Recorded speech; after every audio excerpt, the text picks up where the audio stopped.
Mahafalatra andrevana malala rehetra amin'ny tompo miaraba antsika tsara avy mahatratra izao alakamisy fahenina amin'ny folo ny volana oktobra taona 2024 ato anatin'izao fandarana sakafom-panahy izao ary mpanjinantsika hatrany ny loha hevitra manao hoe mamory vokatra ho an'ny tompo. Hivavaka isika ry havana. Ry tompo Andriamanitra rainay eo rainay no amin'ny alalan'i Jesosy Kristy ilay tompo sy mpamonjy anay, ilay Andriamanitra ny Andriamanitra rehetra, tompon'ny tompo, mpanjaka amin'ny mpanjaka. Falo ny fonay tompo, miaraka eto indray, iaino ny teninao, iaino izay lazainao aminay, miaraka eto indray mba hahatonga anay hisy fanilo sy fahazavana amin'ny lalanay, amin'ny fiainanay. Dia mitenena ary tompo Andriamanitra fa miainanao izay mpanomponao amin'ny anaran'i Jesosy. Amen. Ry havana malala rehetra amin'ny tompo, ny sakafom-panahintsika amin'ny teny ity dia arak'izay hita ao amin'ny Malaky. Boky Malaky toko 7:7 ka hatramin'ny 12. Malaky izany dia famaranana ny ao amin'ny testameta taloha zany. Zefany, Agay, Zakaria, Malaky farana hatreo amin'ny testameta taloha. Ary na dia ity sakafom-panahintsika amin'ny teny ity koa ary dia efa mamaraparana ny boky ny Malaky mihitsy. Malaky moa zany dia taminany madinika mandolo vakiny ilay boky Malaky. Malaky toko 7 andininy 7 ka hatramin'ny 12.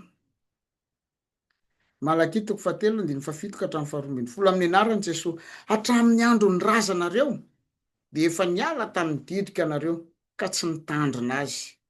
Miverina amiko dia mba hiverina aminareo kosa aho Jehovah tompon'ny maro. Nefa hoy anareo, ahoana ary niverenanay?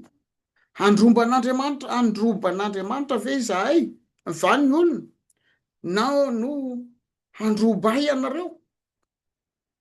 Nefa hoy anareo, amin'inona moa no androbanay ianao? Amin'ny fahafolokarena sy ny fanatitra. Voaozina amin'ny ozina ianareo, nefa izaho no robainareo. Dia izao ianareo rehetra iray firenena izao,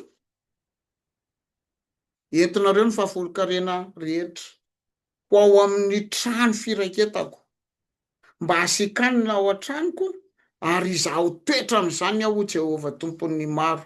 Raha tsy ho voaiko ny varavaran'ny lanitra ho anareo ka ampidinako fitahiana manana miampy ho anareo, ary asiako teny mafy ny valala noho ny aminareo ka tsy mba nimba vokatra ny tany intsony ireny, ka dia hahavanim-bony voalobokareo any an-tsaha hoy Jehovah tompon'ny maro. Ary ianareo ataony ny firenena rehetra ho sambatra fa ho tany mahafinaritra ianareo hoy Jehovah tompon'ny maro.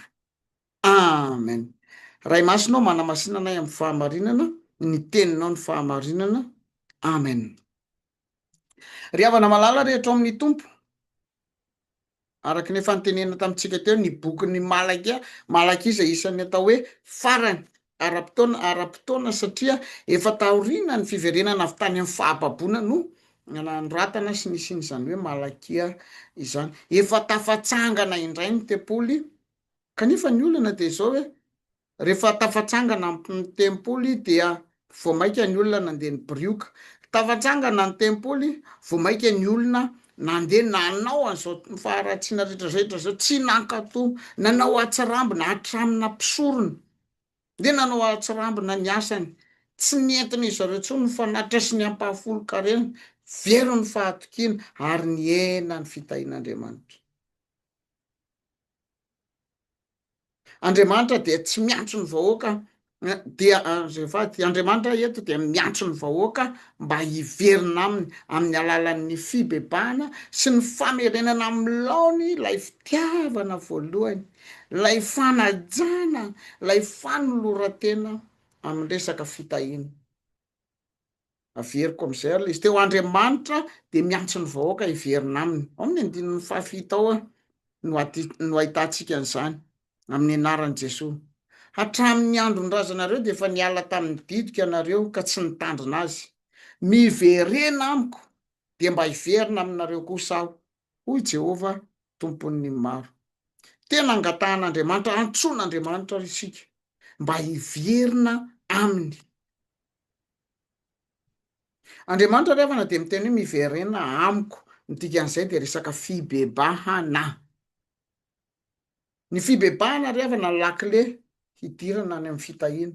Fibebahana rehafana ny fanalahidy azotsika miditra ao anatin'izany hoe fiainana mandrakizay miaraka amin'Andriamanitra, zany hoe fiainany tsambatra miaraka amin'Andriamanitra izany ny fibebahana.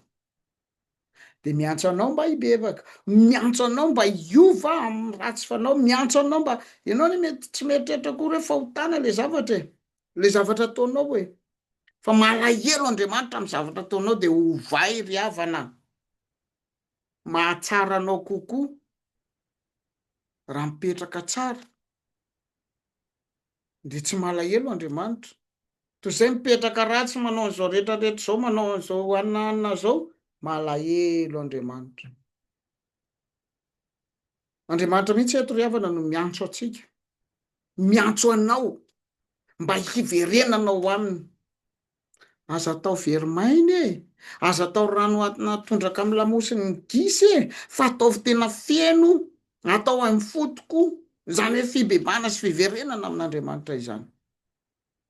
Fa ny faharoa ry havana de zao, ny tsy fankatoavany amin'ny ampafolony no nandrava ny fanekena, ny tsy fankatoavana ny amin'ny fandrotsana ny ampafolony no nandravana ny fanekena. Andiny fahavalo ka hatramin'ny fahasivy no ahitantsika an'izany. Monina amin'Andriamanitra zany ny olona, zany fanontaniana zany manaitra ny tompo, manaitra antsika mihitsy. Ianareo ve ny namaboa tamin'ny ampafolony sy ny fanatitra? Tsy hoe domiko tapany andoha erany, zay le tiany olazainy. Ka anao ny hoanina rehetrarehetra ianao de hoe zany tsy amin'ny vola ry havana no resahana eto, fa amin'ny fahatokiana sy amin'ny fanajana, fanomezam-boninahitra an'Andriamanitra. Lay tenenina ry eto hoe ampafolony tena fomba jiosy ry havana hatramin'izay de zao hoe mahazo 200 ianao amin'ity volana ty, ny 210 amin'izay de omenao an'Andriamanitra, atokanao an'Andriamanitra. Zay tamin'ny mbola kely niditra tao anatin'izany atao hoe jeunesse en mission zany de tena nampianarina mihitsy izahay hoe mandray vola ianao, rehefa mandray vola ianao ohatrina ny volany raisinao tamin'izany 82 500, ohatrina ny ampafolon'izany de 8250. Iny 8250 iny zany ninona dona, ninona hiatra de amena aloha iny ho an'Andriamanitra iny, nomena iny tena hoe natao tamin'ny fo manontolo tokoa.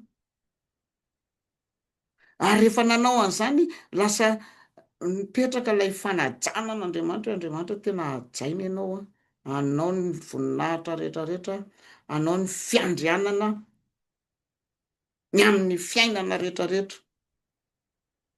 Kanefa ny olona tamin'izany de najanony zareo le izy, najanony zareo, nesoriny zany resaka ampahafolo-karena zany, nasaina nanao fanatitra ary zareo, de biby efa manan-kilema mikitringakitringa avany nomena fanatitra. Tadidio ry havana fa nankasitrahan'Andriamanitra ny fanatitra nataony Abela de satria voaloham-bokatra tsara tarehy be nomeny Abela an'Andriamanitra. Ianao mangataka amin'Andriamanitra zao fitahiana tsara be zao, nefa inona nomenao an'Andriamanitra? Ny rakotra ataonao ary rakotra rovitra, ny zavatra ataonao ary tsy ataonao amin'ny fahatokiana an'Andriamanitra. Rehefa saina manao hoanina ianao, rehefa saina mandeha manompo an'Andriamanitra ianao da no tsy hiasa ny andehananay aty fa tsy hanao man'izany. De ianao ve mieritreritra ho sokafan'Andriamanitra ny varavaram-pitahiana?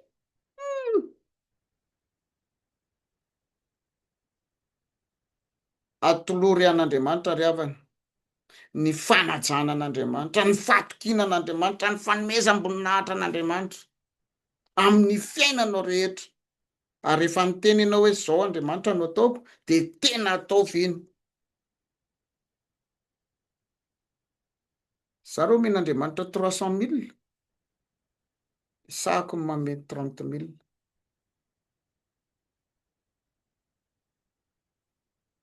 Vavaka isika ry havana, misaotranao zay tompo ny amin'ny fitiavanao sy ny fitantananao anay.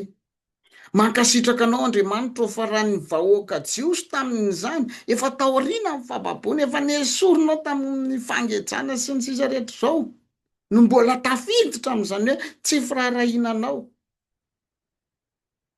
De misaotra anao zay Andriamanitra fa izany rehetrarehetra zany de manome lesona ho anay mba hahatonga anay andeha amin'ny lalana marina zay sitraka ao, de ny anajanao amin'ny fonay, ny fananay, ny sainay, amin'ny paosinay aza. Ka izay rehetra sitraka ao no ataonay amin'ny fiainanay. Ary rehefa manao an'izay ianao, zahay de ianao miteny hoe ity ao tena hosokafako ny varavaranlanitra, androtsahako ny ranomoram-pitahina. De matoky sy mino anao zay Andriamanitra amin'ny fiainanay rehetrarehetra, amin'izay ataonay rehetrarehetra fa mba tena hanome voninahitra anao zay, tena hanaja anao zay, ary rehefa manome toky anao zay, rehefa miteny aminao zay de mba hotazominay izany teninay izany. De misaotra ray eo, tonononay zao vavaka izao amin'ny anaran'i Jesosy Kristy. Amen. Samita in'Andriamanitra indray ry havana, rary soa antsika tsirairay avy.